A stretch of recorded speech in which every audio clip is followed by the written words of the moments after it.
Hello, good evening, and thanks for being with us tonight. I'm Blake Burman, so this is where we start the Armada and the threats. The commander-in-chief referencing B-2 bombers and putting Iran on the clock. His Secretary of State defending the U.S. military buildup in the region.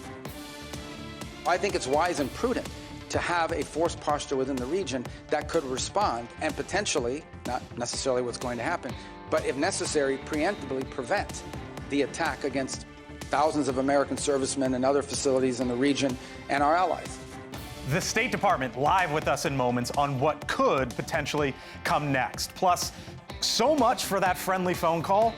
President Trump now saying the mayor of Minneapolis is, quote, playing with fire. Also this evening, investing in America. The president touting new accounts for newborns. How that brought Nicki Minaj to the White House. And how about this question? To build or not to build? That is now the question, I'm telling you, in town after town across America tonight. We will show you the city that just banned the idea of those massive data centers. But first tonight, remember the bombers? That part of the warning from President Trump today to Iran. The commander-in-chief posting on Truth Social that if Iran doesn't make a deal, round two of obliteration, as he described it back then, could follow. Shortly after that post, the Secretary of State, Marco Rubio, testifying before his former colleagues in the Senate that Iran is, quote, weaker than it has ever been. Iran contending that they are prepared to retaliate if the U.S. were to strike. State Department spokesperson Tommy Pickett here in studio joining me in a moment. NewsNation international correspondent Robert Sherman has Tehran's response. But first, to our Joe Khalil live up on Capitol Hill. And Joe, the president today was talking about Armada. It was the same language he used for Venezuela. And the Secretary of State testifying with all of that as the backdrop. Yeah, the first time Secretary Rubio testified in committee since the bombing of those Venezuelan drug boats. Obviously, that was top of mind at the hearing today, as was the state of NATO. But for sure, Iran, as the situation developed, Secretary Rubio got questions. Take a listen to what he said here. I don't think anyone can give you a simple answer as to what happens next in Iran if the supreme leader and the regime were to fall, other than the hope that there would be some ability to have somebody within their systems that you could work towards a similar transition. I would imagine it would be even far more complex.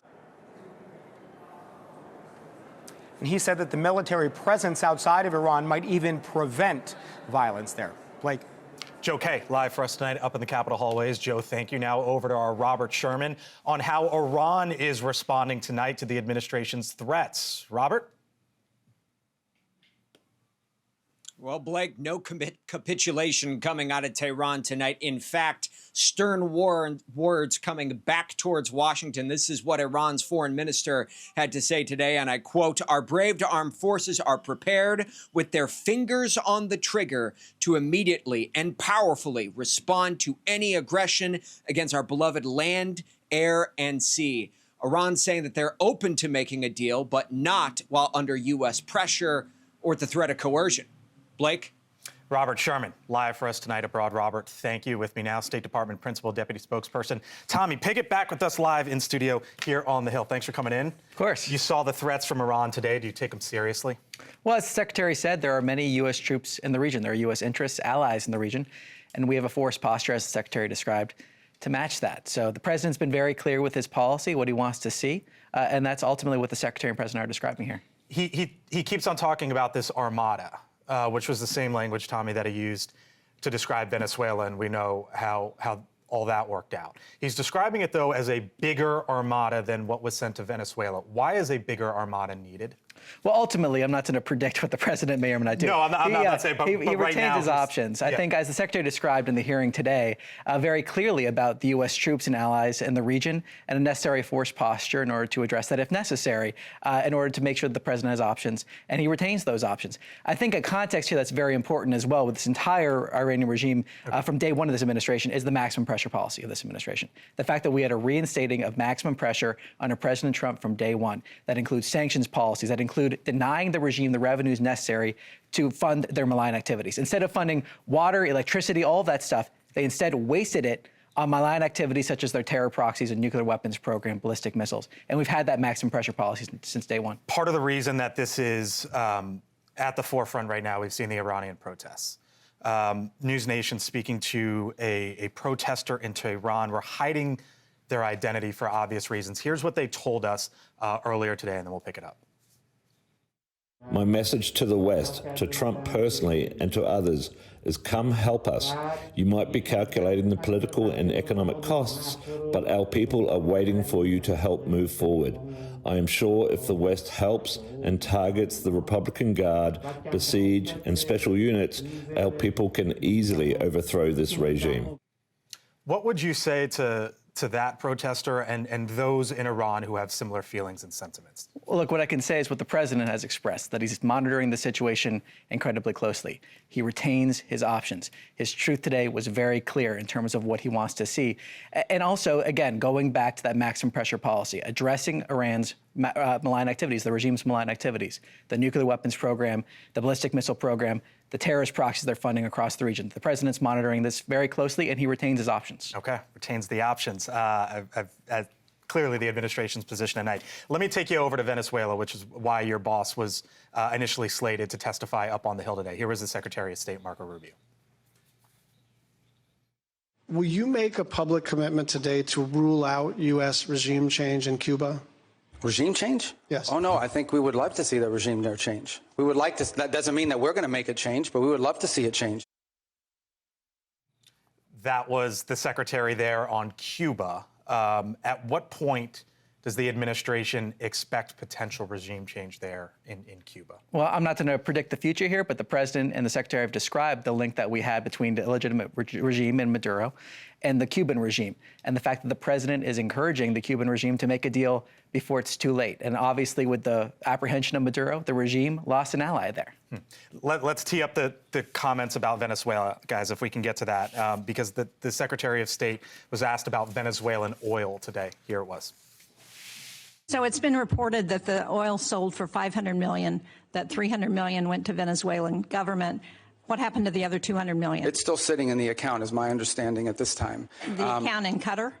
Well, the account, yes, but that will ultimately be that's a short-term account. Ultimately, it will be a U.S. Treasury blocked account in the United States. The president talks about America first, Tommy. It sounds like there that we're running the finances of another nation, of a foreign country, when it comes to this 500 million, 300 here, 200 in a Treasury account. Why should we be running the finances right now of a foreign country? Look, what we're talking about here very explicitly, as the secretary said in that hearing, is the sanctioned oil. And there are three phases here, as the secretary has laid out in terms of our Venezuela policy. The first one here being stability. And that's why you're seeing that $300 million the secretary described. But we're talking about oil that was sanctioned. As the secretary described, we want to see in the longer term, medium term even, a normal functioning oil industry in Venezuela. But that's not what we're talking about here with this specific amount of money in this oil. Ultimately, as well, we're pursuing our national interests here. So when we talk about America first, the secretary described about all of the threats that we face from the illegitimate Maduro regime, the fact he was an indicted narco-terrorist, but then also speaking broader in the region in general. Our effort to combat narco-terrorists, stop the flow of deadly drugs into our country, and protect the American people. All right, taking you around the world, Tommy Pickett, spokesperson over at the State Department. Thanks for being back with us. Of course, thanks. Thank you, Tommy. Appreciate it. All right, President Trump, by the way, trying again today to deliver a winning message on affordability by reintroducing Trump accounts. His plan to secure the American dream for the next generation. Under this administration, we're going to leave every child with real assets and a shot at financial freedom. We'll ensure that Americans don't just end their lives with a nest egg, but instead all Americans will begin their lives with a beautiful nest egg. President Trump making a real push over his economic agenda as voters by a 2-to-1 margin say a middle-class life is increasingly out of reach for them. Our Kelly Meyer live at the White House today with the president circling back to Trump accounts. Hello, Kelly.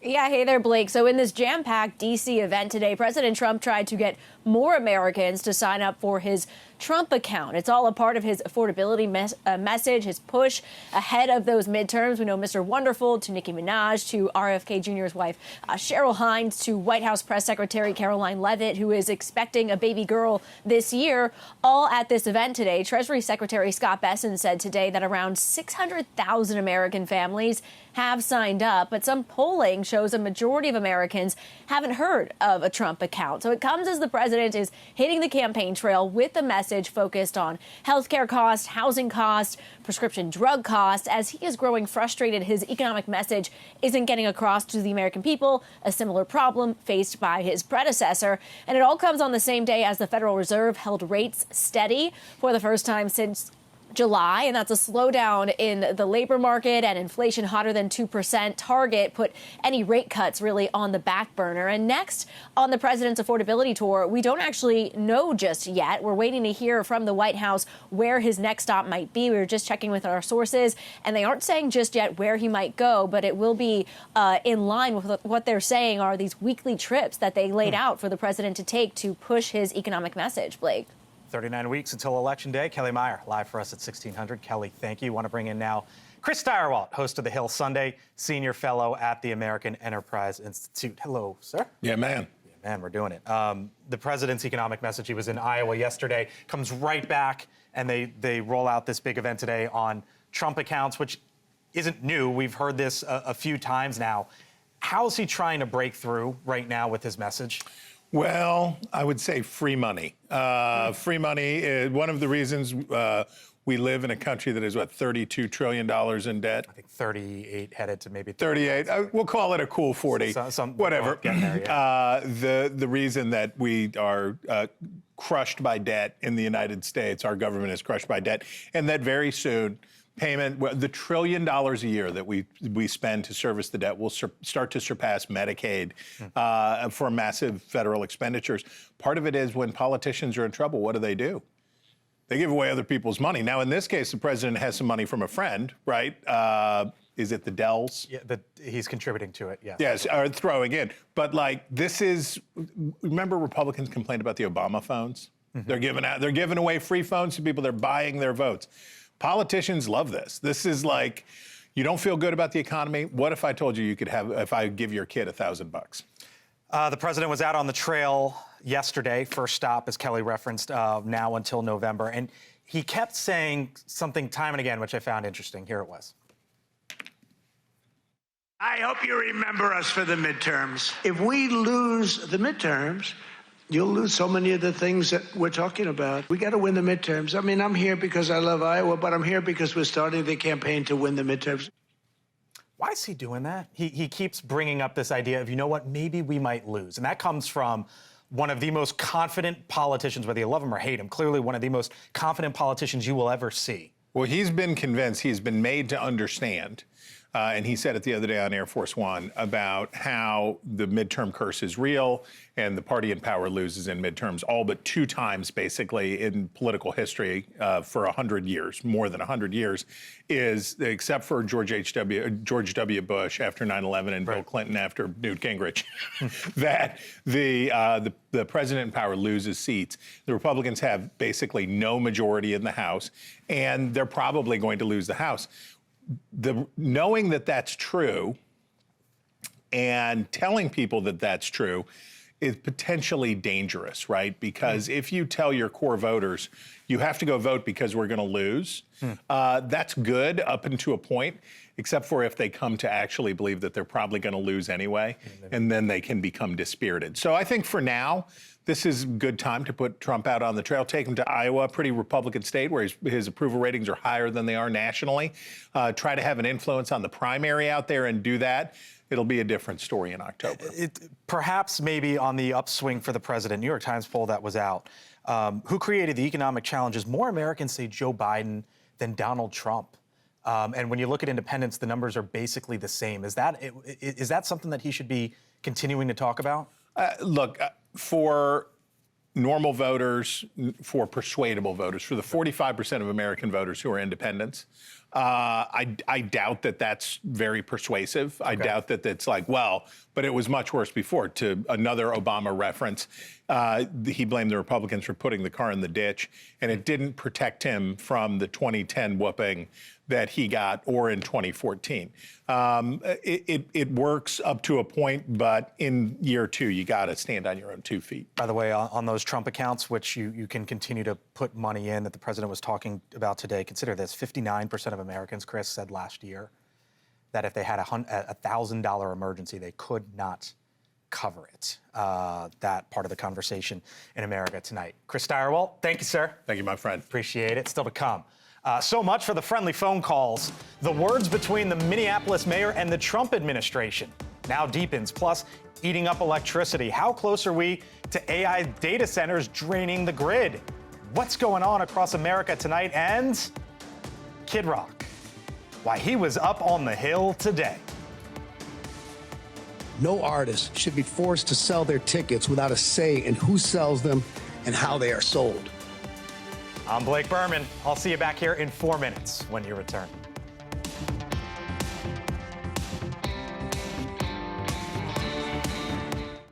The Trump administration pushing back in Minnesota tonight. This afternoon, the Attorney General Pam Bondi announcing she is back in the Twin Cities and that agents have arrested 16 rioters and counting for assaulting federal law enforcement, adding on social media, quote, "Nothing will stop President Trump and this Department of Justice from enforcing the law." Now, the move comes just hours after President Trump went after the Minneapolis Mayor Jacob Frey, who reiterated today that Minneapolis will not enforce federal immigration laws. Trump warning, quote, that the mayor is playing with fire. The exchange also coming hours after the president downplayed an attack on the Democratic Congresswoman of Minnesota, Ilhan Omar, who was sprayed with some sort of a liquid during a town hall yesterday. The suspect currently held in custody, charged with third-degree assault. Joining us now, John Sandwick, former ICE director in the Obama administration, back with us here on the Hill. John, thanks for coming in. Enjoyed hearing from your perspective last time you were on. There's been a change since then, right? It was sort of this lull of, hey, we've had some great phone calls, we're working together, and that seemed to have stopped today. From your perch, where are we tonight with Minnesota and what needs to happen next? I think, Blake, it's still too soon to tell, right? Obviously, I think the idea that we're going to see a full withdrawal from Minneapolis was probably off base. But, you know, Tom Homan knows one thing. I worked with Tom during his time at DHS. He knows there's a way to enforce the law without the chaos we've seen on the streets. I think we need to give it a couple more days to play out to see exactly what the administration has in mind. I do think there's a pathway here, though, where we can have, you know, targeted, focused immigration enforcement in Minneapolis that is far less troubling than everything we saw in the last couple of weeks. You know, there's a conversation happening now in Washington about a potential partial government shutdown. Democrats want major changes to DHS, and there's a possible government shutdown come Friday evening. We heard from John Thune and Chuck Schumer today. We'll pick it up on the other side. Legislatively, the DHS funding bill doesn't have the votes to pass the Senate. Now, the ironic thing about that, obviously, is that the DHS funding bill actually, if enacted, would spend less on ICE. How hard should Democrats push here, John? You know, Blake, I got to tell you, I mean, this is all a byproduct of what happens when things get a little out of control, right? And I just want to say one thing. I can speak of it from an ICE perspective, right? Maybe not much a political, perspective. The problem here is there's a backlash, right? And we saw that even like with the Olympic Committee. I don't know if you saw those stories where there's now a revolt about the presence of Homeland Security investigations, part of ICE, special agents who do counterterrorism work and transnational crime work now being involved in the Olympics. And I think what bothers me, whether it's up on the Capitol Hill or it's out in the streets or it's out in the cities, is that the ICE brand gets tarnished, you know, by when things got a little out of control. And that backfires in terms of our ability to, ICE's ability to effectuate its job, ICE's ability to get funding from Congress, ICE's ability to effectuate its public safety mission. Again, Blake, I will tell you, I think that some of there were mistakes made. I think that pulling up all these Border Patrol agents that just aren't trained for this environment. I think having these ICE agents have to deal with these protesters, something they don't do. I think those were unnecessary mistakes, though. You still, like I said, across this country today, ICE is out there making apprehensions apprehensions of people with criminal histories, as well as just other immigrants as well, without the scenes we were seeing. And so it didn't have to be that way, but unfortunately, it's going to take some time for us to work through that, and that's including dealing with the Congress. John Sandwich, we'll leave it there. He ran ICE back in the Obama administration, with us tonight here on the Hill. Talk to you again soon. Thanks so much. All right, still to come, data centers and the debate around them. American towns sounding the alarm on the AI revolution, warning that it could cut the lights off for many of us. And on defense, the president's Secretary of State makes the case that ousting Nicolas Maduro was done completely by the book. We just don't believe that this operation comes anywhere close to the constitutional definition of war. Bottom of the hour, some of the top stories that we are following coming into our newsroom this evening as it's 6:30 here on the East Coast. The Secretary of State, Marco Rubio, up on Capitol Hill today, defending the administration's actions in Venezuela and around the world as well. The Republican Senator Rand Paul pressing the Secretary of State on whether the operation to oust Nicolas Maduro violates the Constitution. If it only took 4 hours to take our president, it's very short. Nobody dies on the other side. Nobody dies on our side. It's perfect. Would it be an act of war? We just don't believe that this operation comes anywhere close to the constitutional definition of war. Rubio also saying the U.S. is better off in Venezuela than 4 weeks ago and backing away from earlier threats of more military action there.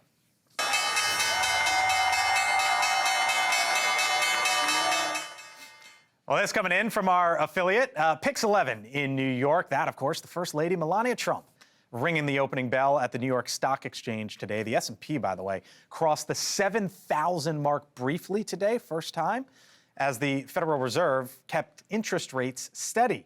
The chairman, Jerome Powell, pointing to improvements in the economy and the job market while signaling a much more cautious, approach, I should say, going forward.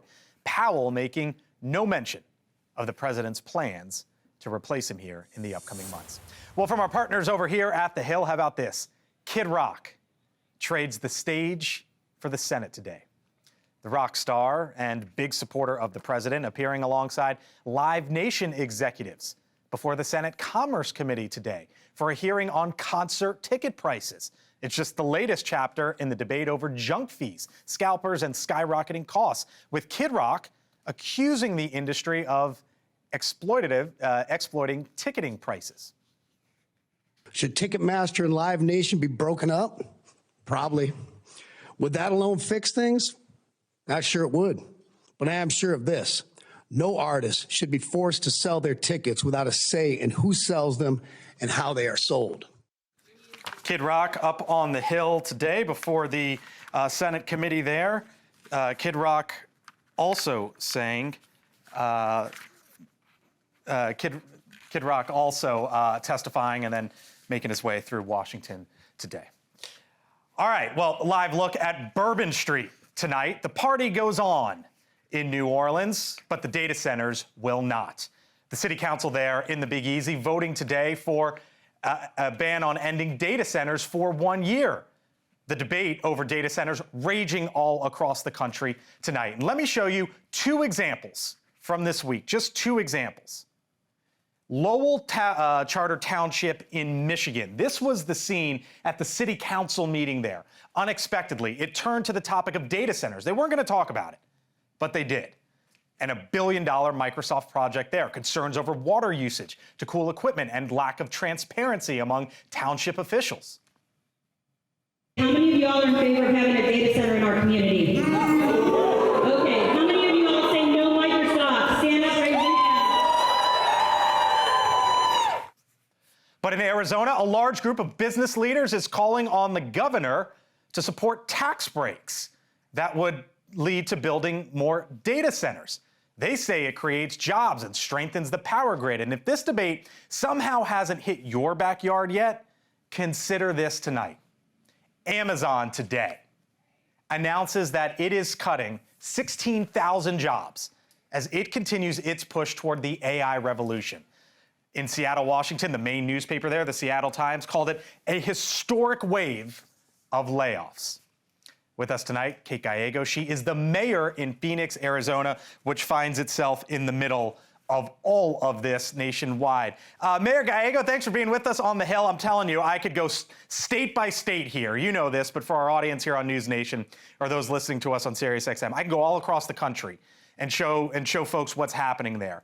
You're in the middle of this because business leaders, 65 of them, just wrote to the state of Arizona saying, help us with the data centers. What are you hearing in Arizona tonight? We in Phoenix have one of the largest concentrations of data centers in the world. Our metro area has many, many of them. What we're seeing in the city of Phoenix is particularly the large hyperscalers that go into residential neighborhoods really need to do more to be good neighbors. We hear from our residents that there are noise concerns. We have concerns over landscaping. So we had a retired police officer contact our office and say, there's now a substation for a data center in my front yard. My house is worth less because of that view in the front yard and some of the other impacts. Will the city pay us for the impact you've had on my bottom line? We're trying to make sure that we have common sense, noise precautions, basic landscaping. And unfortunately, some of the wealthiest companies in the world are pushing back on being basic good neighbors. But you know, part of the argument here is this is us versus China. Mm-hmm. If we don't build these and win, China will build them and we will be behind them, right? President Trump, for example, sitting down with our Katie Pavlich last week, here was part of what he said, and I'll pick it up on the other side. And with AI, I'm letting them build their own electric plants so they can build the electric, because, you know, creating that kind of electricity for us. For China, okay, but we're beating China badly on AI. We're doing incredibly well. For all the concerns, and we're seeing them across the country, isn't there a concern as well that if we don't go forward with this and if we don't win, China wins? We in Phoenix are very tech forward. We're home to leading semiconductor manufacturing. So we're making the chips for those data centers right here in Phoenix. Sky Harbor Airport, Phoenix's airport, first airport in the country to have autonomous vehicles. We're very tech forward. We welcome innovation and technology, but it needs to be done in a responsible way. We're a desert community. We have limited amount of resources, and particularly in water. And so we have to manage that carefully. We also want to make sure we have a diverse economy. We are really becoming overly dependent in one area. We're seeing so much of the investment, over 90% of the pipeline for our electric utilities, large customers, the industrials, is just data centers. We're already one of the world leaders in this area, so it needs to be a balance. It needs to be responsible. Okay. Data centers do need to give back to the community. If a data center promises a park as part of their campus, they need to deliver on the timescale that they set. One of the things that's happening in Arizona is this debate over should we give them tax breaks, right? And you have 65 business leaders coming out and saying, you know what, and they sent a letter. They said, quote, incentives are not giveaways. They are strategic tools used by states across the country to attract infrastructure that drives growth, resilience, and security. In her State of the State address, the governor there, Katie Hobbs, said this. She basically threatened to take away the tax breaks. Then we'll pick it up. It's time we make the booming data center industry work for the people of our state rather than the other way around. If we are to be successful, we must rethink our state's approach to data centers more broadly. Do you risk driving business out if you pull the brakes and thus risk jobs there in Arizona and in Phoenix? There needs to be a level playing field. Right now, my neighborhood coffee shop pays a higher sales tax rate than these data centers. So we're talking about companies like Amazon Web Services, Google. We have some of the largest private equity funds in the world that are investing in data centers in my community. That sales tax is what pays our firefighters. A data center fire is much more complex than the fire at my neighborhood coffee shop. And so they ought to pay their fair share. We've seen all over the world pretty significant fires at data centers. There's one in South Korea that took out a big section of their economy and required many, many fire engines. They should be paying for that. And so to have data centers in our community that aren't willing to pay their fair share, that's frustrating for me as a mayor. Kate Gallego is the mayor there in Phoenix. Big job with us tonight here on the Hill. Kate, by the way, by 2030, 12%, consider this, 12% of all total U.S. electricity use is expected to be taken up by data centers. How about that for some context? Kate, best of luck out there in Phoenix. Thanks for being with us tonight. Still to come here on the Hill, money matters. President Trump making a push for voters that have yet to be born. We'll explain.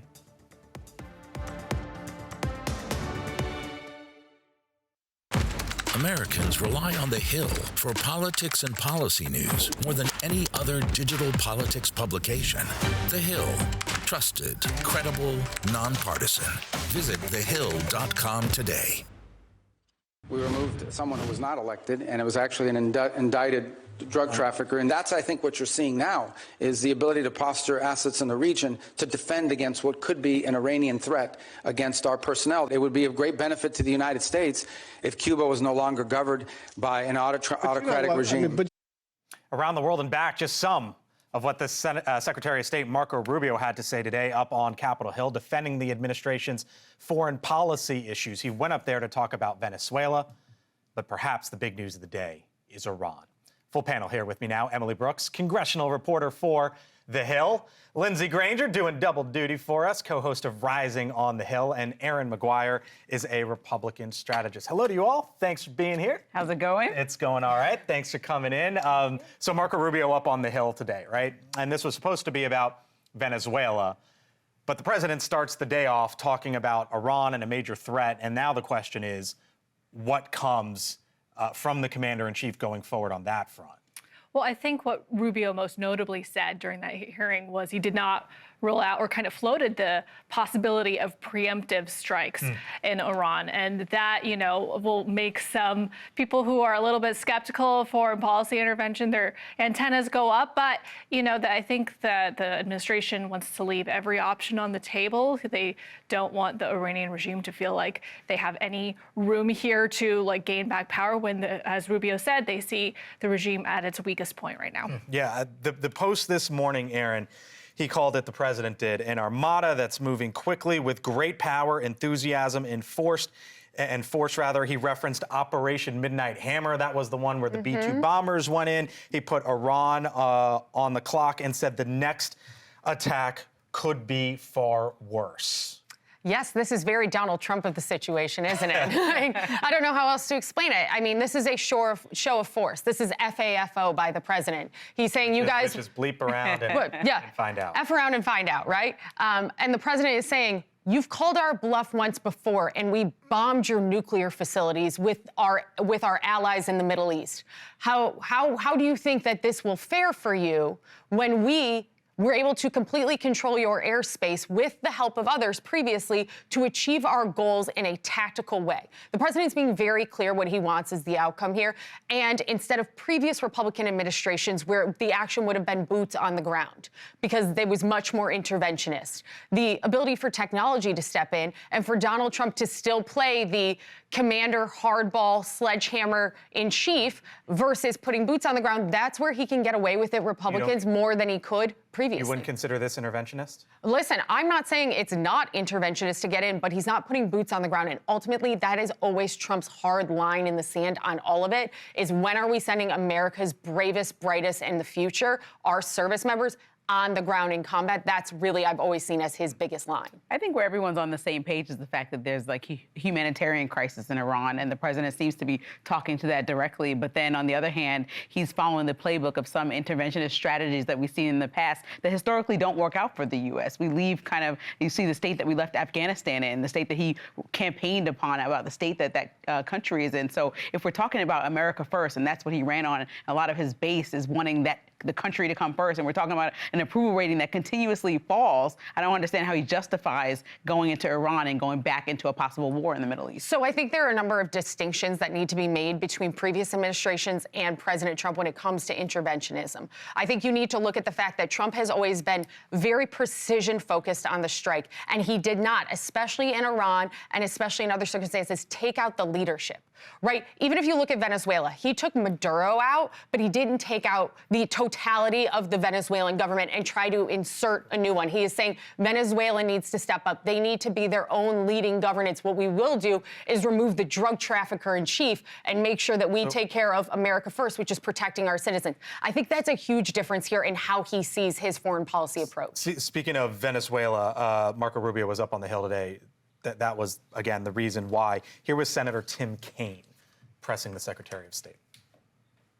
If it was such a righteous operation, why is the administration and the majority in this Senate so jealously protecting the details about it from being revealed to the American public? I have Virginians deployed in this operation. I can't answer their families' questions. Thank God we're having a public hearing 5 months in. Marco Rubio up there today and defending what happened in Venezuela. Yeah, absolutely. And I think that a lot of the points that Aaron raised about, in Venezuela that has been kind of calming that kind of anti-interventionist wing of the Republican Party is that it hasn't been a full-on installing a different leader, trying to change the entire regime. But, there are still a lot of questions about what ultimately this means and what's going to happen moving forward. How much is the U.S. running things? And certainly putting Rubio in the hot seat there. I think the motives are muddled. When you look at what's happening in Venezuela by leaving in the same leadership that is allegiant to Maduro, you have military on the streets going through cell phones, looking through WhatsApp for anybody who says anything negative about the current leadership. People are getting harassed in the same way that could lead up to another Iran situation. So when you go in and say that you care about the democracy but come out talking about the oil, people are really confused about what the motives are and don't know why we're there in the first place. If we got a leader out because of drugs or fentanyl, that's not even mostly coming from that country. I think that point is fair, that there's multiple messaging points on this, but I think all of it can be true at once. And I think that's where the admin needs to step in. It can be true they want a drug cartel in chief out of Venezuela. It can be true that they do not want to put the heavy hand on and insert their own people. But it can also be true that they're saying, we won't take out the vice president, but we want free and fair elections. Everything you're seeing, it might feel contradictory, and that's where the White House needs to clear up their messaging, especially the American people, especially when a Venezuela hearing then devolves into Iran. They're not even getting that opportunity. By the way, when you talk about Iran and the decision that the commander-in-chief has before him tonight, since 1979, Iran responsible for terrorist attacks in 20 different countries, at least, around the world. And likely thousands of Americans. There are multiple, there's the blood of Americans are all over Iranian hands. All right. Also today, President Trump moving to the issue of Trump accounts. This was notable because you had the president in Iowa yesterday, Emily, going out on the road, and we know that the White House is going to put him out there weekly from here on out, 39 weeks until Election Day. But when you think about these Trump accounts, and that was sort of that was the sales pitch from the administration today. Look at what we're doing for you, your children, and your family. 57% of the country's never heard of it. Mm-hmm. And that's, I think, one of the issues before them on this issue. And I think it goes to underscore just sort of one of the many challenges before the president tonight as he tries to pitch this affordability message. Absolutely. And that's something that I've heard repeatedly from Republicans on Capitol Hill who have been saying over and over, we passed this huge, one big, beautiful bill, this legislation. It did this and this and this, but it was so big that maybe they've had trouble messaging exactly what is in it. The Trump account's a major portion of that. $1,000 for each child born last year, this year, and for a certain period of time. However, you have that as part of this affordability message, but it's going to be 18 years before those children born can even use that money and any money that their parents put into it. So I think that there's going to be some questions that the administration has to answer about what are they giving Americans now. Real quick, this going to resonate? Well, I think kids get something instead of nothing, but I do think it separates the rich and the poor. So the haves can donate up to $5,000 to their kids and walk away with $9,000 before they're 18, and then the have-nots can't contribute much, and they might have $5,000 for college. Resonate? I think it can resonate. If the largest issue right here is name ID on what this program is, that's an easy, as a political strategist, what an easy problem to throw money at, to be able to spend money on ads, on targeting voters, on getting that message out there. That's the easy part for the admin. It's making sure the message is clear that this is Trump-focused and a Trump deliverable will probably be their focus going into midterms to say, look at what we've done for you. Come on, Janet Jackson, what have you done for me lately? Let's go. No, Nicki Minaj. Nicki Minaj. Yeah, she was the one today for these newborn accounts over at the White House. Aaron, Lindsay, Emily, thank you so much. Appreciate it. Thank you. So how about this? High times in the Windy City. What's going on at the United Center?